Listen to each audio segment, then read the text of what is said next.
Assalamualaikum warahmatullahi wabarakatuh. Salam sejahtera untuk kita semua. Perkenalkan, nama saya Wulan Tripuspita, SE MSA AKCE, salah satu dosen S1 Akuntansi pada Fakultas Ekonomi dan Bisnis Universitas Merdeka Malang. Saat ini, saya sedang dalam proses mengikuti sertifikasi dosen yang diselenggarakan oleh Kementerian Pendidikan Tinggi, Sains dan Teknologi tahun 2026. Saya akan melakukan penyusunan dokumen pernyataan diri dosen dalam unjuk kerja Tridharma Perguruan Tinggi atau disebut juga PDD UKT PT. Pada kesempatan kali ini, saya akan memaparkan salah satu mata kuliah yang saya ampu, yaitu akuntansi sektor publik. Saya mengajar mata kuliah akuntansi sektor publik yang termasuk dalam mata kuliah wajib dengan bobot 3 SKS. Mata kuliah ini diperuntukkan bagi mahasiswa akuntansi semester 4 dan diselenggarakan dengan 16 kali pertemuan. Dengan rincian 14 kali pertemuan materi, 1 kali ujian tengah semester, dan 1 kali ujian akhir semester. Capaian pembelajaran mata kuliah ini adalah agar mahasiswa mampu untuk menjelaskan sistem perencanaan, pembangunan jangka panjang, jangka menengah, dan rencana tahunan sebagai basis penyusunan anggaran, pendapatan, dan belanja. Mahasiswa juga diharapkan mampu untuk menjelaskan tentang sistem akuntansi, home office, dan branch office.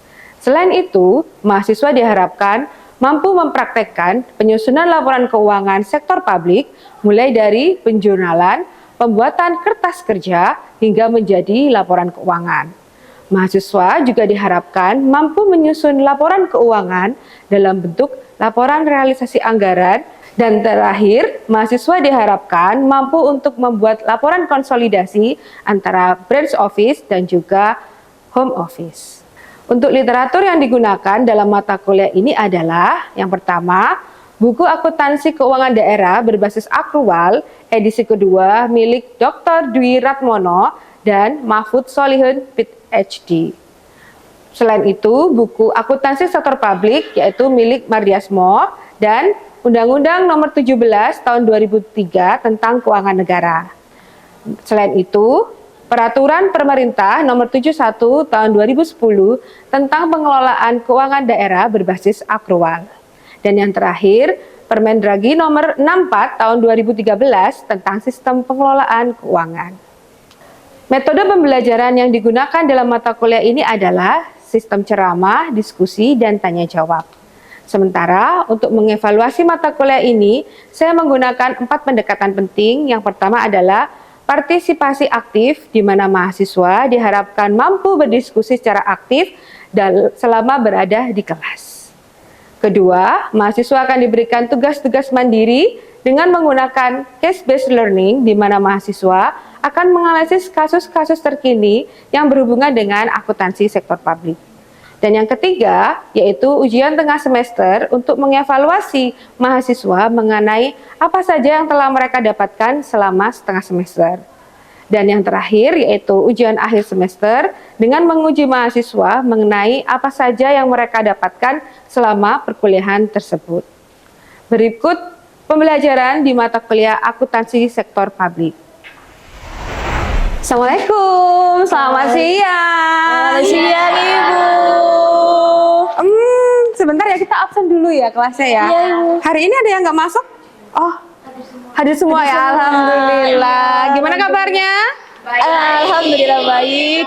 Oke, materi kita kali ini yaitu tentang penganggaran sektor publik.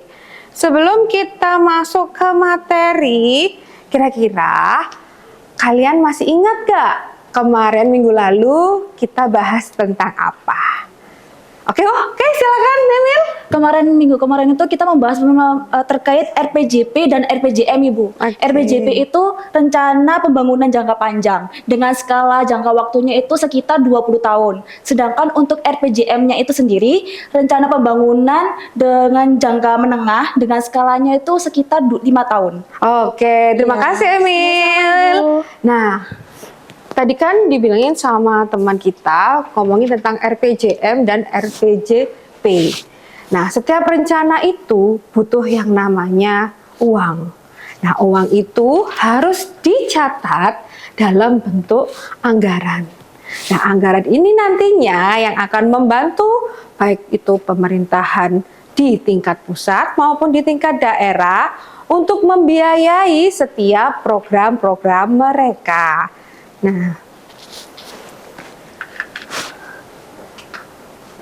secara pengertian, anggaran sektor publik yaitu anggaran publik yang berisi rencana kegiatan yang dipresentasikan dalam bentuk rencana perolehan pendapatan dan belanja dalam satuan moneter.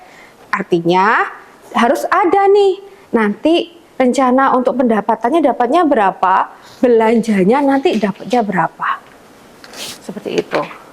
Nah, penting sekali buat pemerintah baik pusat maupun daerah untuk membuat anggaran sektor publik karena anggaran itu dijadikan sebagai alat fiskal, yaitu alat untuk mengarahkan nantinya ekonominya itu akan seperti apa, lalu kemudian jaminannya nanti ke depannya seperti apa, ataupun meningkatkan kualitas hidup dari masyarakat itu sendiri.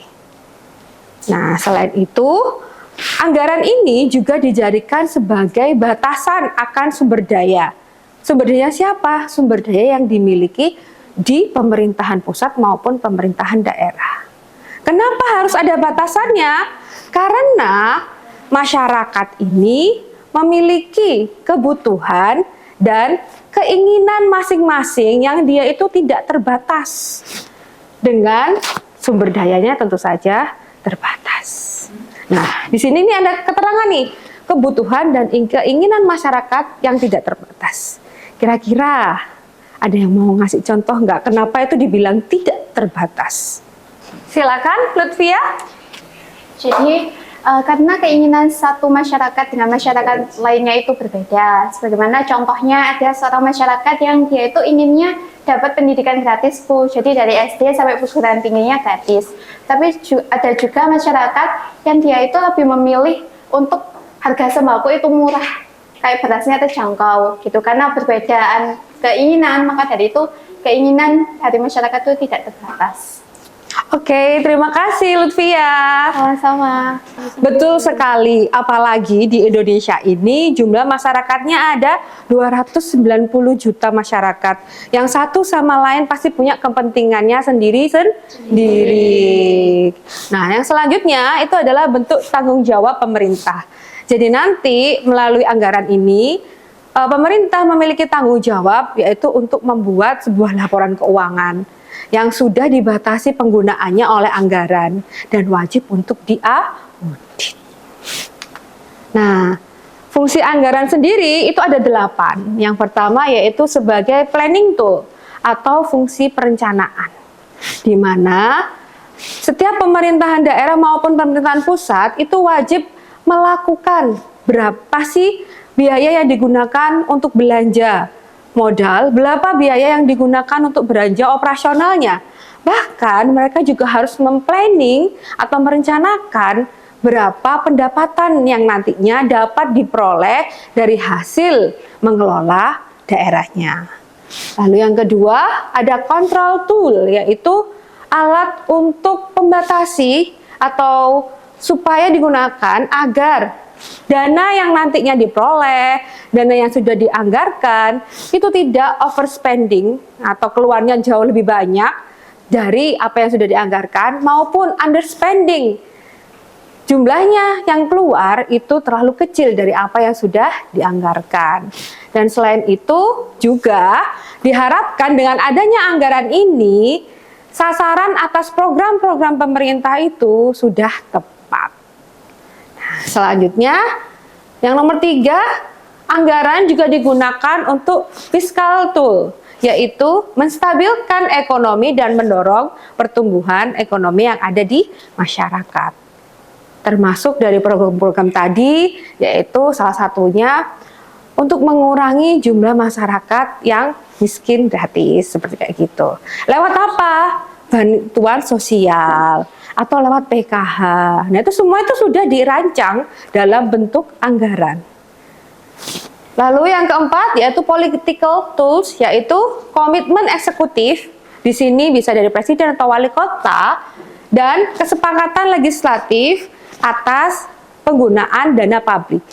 Jadi, kalau yang sekarang kalian nih bayar retribusi parkir, terus kemudian mungkin ada yang orang tuanya sudah lapor PPh 21. Nah, semua uangnya itu nanti harus dirancang dalam bentuk anggaran, baru kemudian nggak bisa langsung digunakan, tapi sebagai political tools, yaitu harus ada kesepakatan antara pihak eksekutif dan juga legislatif. Oke, nah selanjutnya yaitu coordination dan communication tools. Jadi setiap unit ini ketika nanti membuat anggaran, itu mereka juga harus terlibat dalam menyusun anggaran dan kemudian dikomunikasikan secara keseluruhan ke semua bagian organisasi. Siapa bagian organisasi ini? Kalau kita di pemerintahan daerah, mulai dari mungkin bendahara, dari bendahara umum daerah, lalu harus dikomunikasikan lagi kemana? Ke dinas-dinas terkait, bahkan sampai ke tingkat puskesmas. Selanjutnya tentang performance measurement tool, yaitu digunakan sebagai alat pengendalian dan penilaian kinerja. Jadi ketika penyerapan anggaran tadi tidak maksimal, maka organisasi sektor publik tadi bisa dianggap mereka kinerjanya tidak baik. Seperti itu. Dan juga ada capaian targetnya juga. Oh, dana belanja sekian harus habis nih. Sebelum akhir tahun digunakan untuk apa? Pembuatan jembatan, untuk ngaspal jalan. Dan itu harus dilakukan. Tidak boleh tiba-tiba dana untuk jembatan dipakai untuk internal organisasi. Karena semua posnya ada bagiannya masing-masing. Dan yang ketujuh, untuk motivation tools. Memotivasi siapa? Dalam hal ini yang memotivasi untuk manajer dan staf yang ada di atau para ASN ya, aparatur sipil negara, agar bekerja secara ekonomis, efektif dan efisien dalam mencapai target organisasinya masing-masing. Jadi nanti ketika organisasinya itu di dinas kesehatan, targetnya pasti akan berbeda dengan mereka yang berada di dinas pendidikan. Seperti itu. Dan yang terakhir yaitu public spree, yaitu ruang bagi publik untuk ikut andil dalam melakukan penganggaran. Jadi kalian-kalian yang ada di sini nih bisa untuk ikut melakukan penganggaran. Bisa dimulai dari mana? Mungkin ada pertemuan gitu di balai desa. Nah, itu biasanya akan ada nih kira-kira desa kita butuh apa ya gitu. Start dari situ. Mungkin kalian ikut LSM, lembaga sosial masyarakat, dan pasti mereka punya kegiatan-kegiatan tersendiri. Seperti mungkin untuk kepedulian pada ibu dan anak. Oke, nah selanjutnya kita belajar mengenai perkembangan dari anggaran itu sendiri. Nah, perkembangan anggaran di Indonesia ini bermula dari anggaran tradisional, lalu kemudian berkembang lagi menjadi anggaran yang berbasis New Public Management. Nah, anggaran tradisional sendiri itu sifatnya line item atau semua kontrolnya itu berada di pemerintahan pusat. Jadi pembuatan anggarannya itu dari pemerintah pusat, lalu kemudian daerah-daerah ini nanti juga sudah digolongkan masing-masing daerah anggarannya berapa. Nah, lalu juga sifatnya itu incremental, yang artinya berdasarkan persentase kenaikan dari masing-masing subline, mungkin pendapatannya, belanjanya. Nah, itu baru ditentukan lagi oleh pemerintah pusat. Yang selanjutnya itu adalah anggaran berbasis New Public Management, yang dia ini sifatnya lebih berfokus pada kinerja masing-masing dari organisasinya. Nah, perbedaannya ini nanti adalah di siapa yang membuat anggaran. Kalau tadi tradisional yang buat itu pusat, kalau di New Public Management yang buat itu adalah masing-masing dari pemerintahan daerahnya masing-masing. Pemerintahan daerah itu ada dua, yang satu pemerintahan daerah provinsi Dan yang kedua, pemerintahan daerah kota atau kabupaten. Oke. Nah, terus kemudian di anggaran berbasis New Public Management sendiri itu nantinya didasarkan bukan pada kebijakan, tapi bagaimana kinerjanya di masing-masing OPD, organisasi pemerintahan daerah. Kalau satu daerah dengan daerah lain, otomatis anggarannya akan berbeda. Karena kinerjanya juga pasti berbeda. Kinerjanya dari apa? Dari pendapatan asli daerahnya masing-masing. Oke, selanjutnya itu adalah, nah berikut adalah perbandingannya antara anggaran berbasis rasional dengan anggaran berbasis New Public Management. Kita bisa lihat di sini nih, salah satunya yang bisa kita garis nih, vote on account atau anggaran yang berdasarkan voting terbanyak. Jadi dulu sebelum pemerintah memberlakukan New Public Management ini, semua anggarannya itu yang buat pusat, lalu pusat ini yaitu eksekutifnya berhak untuk mengeluarkan anggarannya terlebih dahulu sebelum nanti disahkan oleh legislatif. Lalu kalau sekarang pakainya ada zero based budgeting dan planning and programming budgeting system.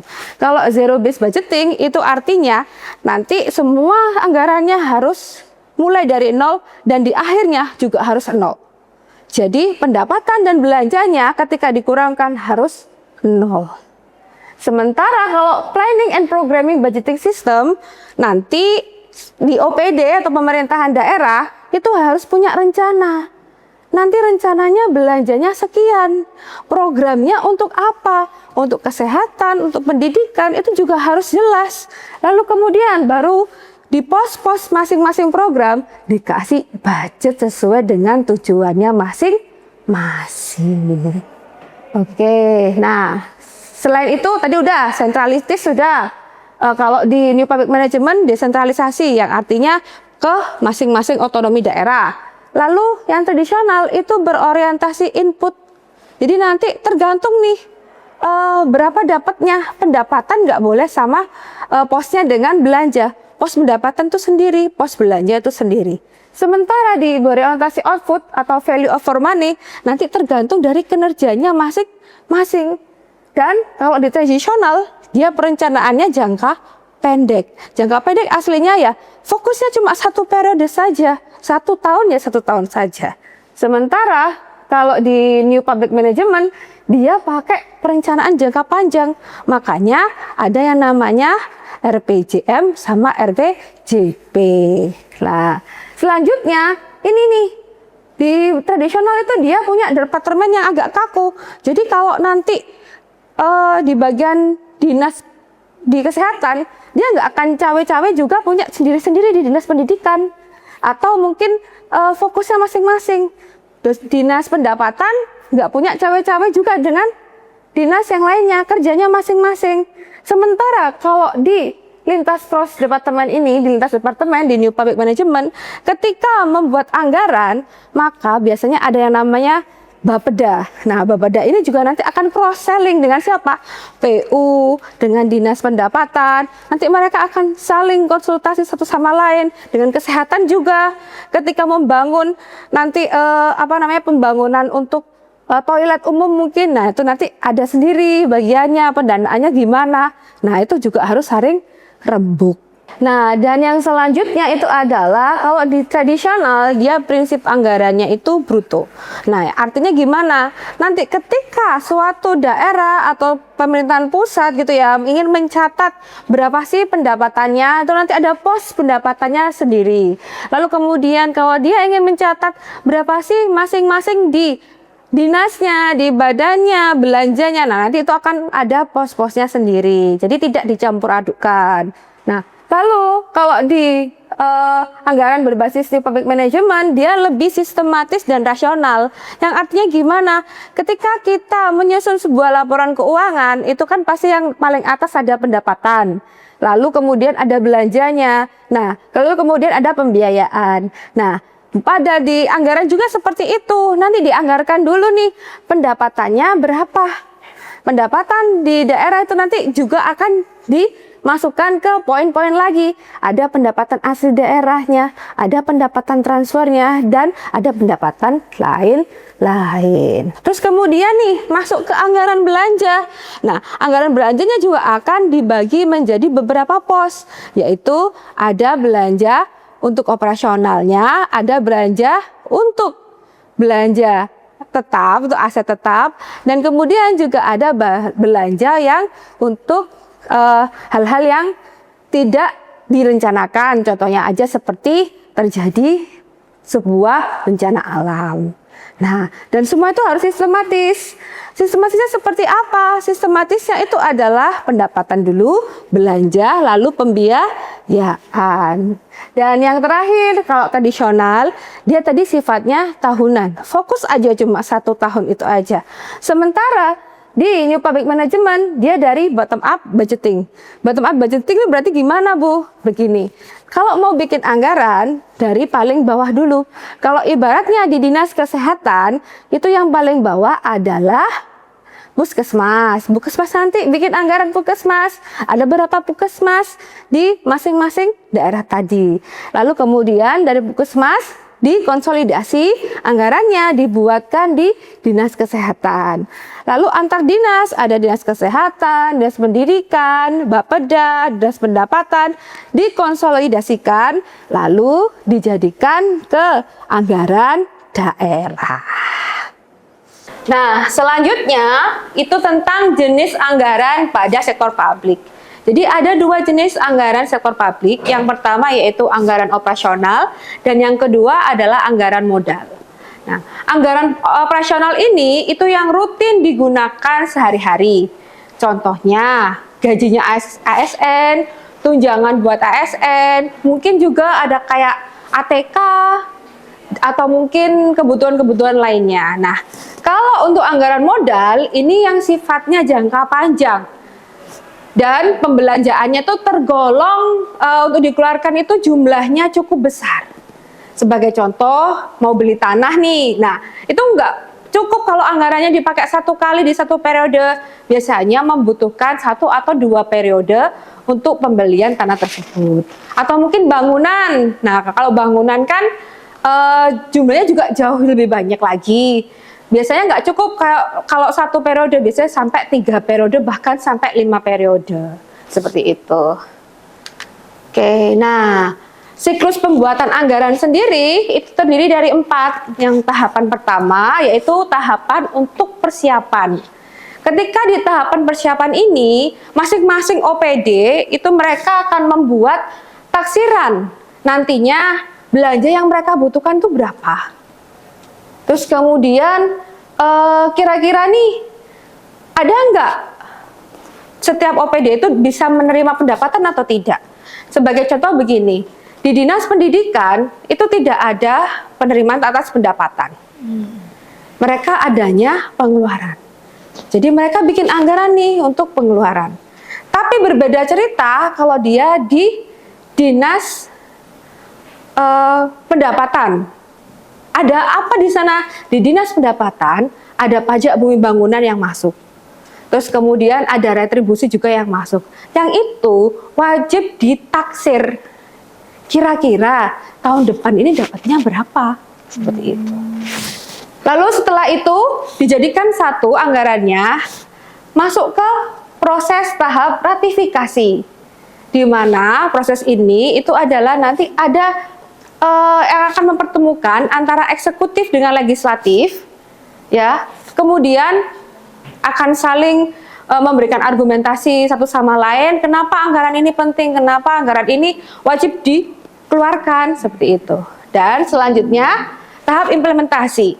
Nah, tahap implementasi merupakan tahap di mana sudah terjadi persetujuan nih antara eksekutif dan legislatif, tinggal untuk dananya tersebut dikeluarkan, diproses sesuai dengan kebutuhannya setiap OPD. Nah, selanjutnya yang tahap terakhir yaitu tahap pelaporan. Nah, dari uang yang sudah dikeluarkan, dari uang yang sudah diterima tadi, dari belanja dan kemudian dari pendapatan, itu wajib dilakukan pelaporan sebagai bentuk pertanggungjawaban masing-masing OPD, dan nantinya di akhir periode wajib juga untuk dilakukan audit. Oke, itu tadi penjelasan mengenai anggaran. Dari sini kira-kira ada yang mau melakukan diskusi atau memberikan pendapatnya? Saya, Bu. Oke, silakan Angel. Izin bertanya, jika anggaran pemerintah yang sudah berjalan ternyata tidak sesuai dengan kondisi di lapangan, apakah boleh dilakukan revisi? Nah, kira-kira alasan apa aja yang bisa membenarkan revisi itu? Terus apa dampaknya terhadap efektivitas serta akuntabilitas penggunaan anggaran? Oke, terima kasih Angel. Anggaran itu bisa dirubah, tapi tidak bisa dirubah kapan saja. Nah, harus ada alasan yang mendasari kenapa anggaran ini harus dirubah. Misalnya, mungkin karena ada program baru gitu, yang akhirnya membuat antara eksekutif dan legislatif ini harus duduk kembali di satu meja, yang kemudian melakukan perubahan atas anggaran. Atau mungkin ada hal-hal yang tidak terduga, itu seperti mungkin bencana alam yang membuat anggaran tadi itu harus dilakukan revisi. Seperti itu. Gimana Angel? Ada pertanyaan lain? Saya, Bu. Oke, silakan Andris. Ibu, saya izin bertanya, bagaimana anggaran yang dibuat oleh pemerintah nantinya itu tuh akan tepat sasaran kepada, mungkin kepada masyarakat atau kepada pemerintah itu sendiri, Bu? Oke, baik. Anggaran itu bisa dikatakan dia tepat sasaran kalau tujuan dari anggaran tadi itu jelas buat apa, atau ditambah juga harus ada moneter atau pengukuran yang jelas, ini nanti jumlahnya seperti apa, berapa, kayak gitu. Nah, selain itu, anggaran tadi juga harus dihubungkan dengan program-program, entah itu program yang menengah atau yang program jangka panjang, nantinya apakah ini ada runtutannya atau tidak. Kalau dia tidak terarah, maka bisa dikatakan programnya tadi belum bisa tepat sasaran. Tapi kalau sudah bisa diukur, programnya jelas, peruntukannya jelas, sesuai dengan rencana jangka pendek dan jangka panjangnya, nah itu baru bisa dikatakan kalau anggarannya itu tepat sasaran. Bagaimana Andris? Baik, Bu, terima kasih atas jawabannya, Bu. Oke, sama-sama. Oke, itu tadi pemaparan saya mengenai anggaran, mulai dari tujuannya anggaran, fungsi-fungsi anggaran, hingga tahapan-tahapan pembuatan anggaran. Nah, sekian pertemuan kali ini. Terima kasih atas kehadirannya. Wassalamualaikum warahmatullahi wabarakatuh. Selamat siang. Iya, Ibu.